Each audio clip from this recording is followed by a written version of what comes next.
Nabulabog ng pamamaril ang isang moske sa Madamba, Lanao del Sur. Patay ang isang pulis na tinarget habang nagdarasal. Nasa frontline ng balitang yan si Mobile Journal Kayla Makantan. Tapat at matapang.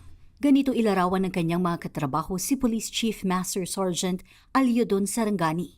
Nasawi siya matapos walang habas na pagbabarilin habang nagdarasal sa loob ng isang moske sa Barangay Uyaan Proper, Madamba, pasado alas 7 ng gabi noong Sabado.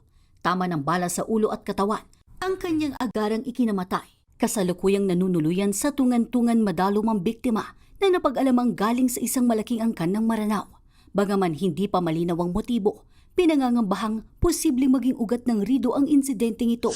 Ang Police Regional Office Bangsamoro Autonomous Region mariing kinundi na ang pamamaril lalo pat nangyari ito sa lugar ng pagsamba. Patuloy pa ngayon ang kanilang mas pinaigting na hot pursuit at intelligence operation. Nananawagan din sila sa publiko na makipagtulungan at agad ipagbigay alam ang anumang impormasyon kaugnay sa insidente.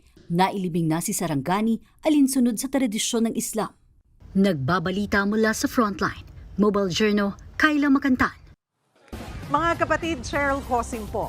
Maging maalam at may pakialam sa mga napapanahong issue at headlines. Mag-follow at mag-subscribe na sa social media pages ng News 5.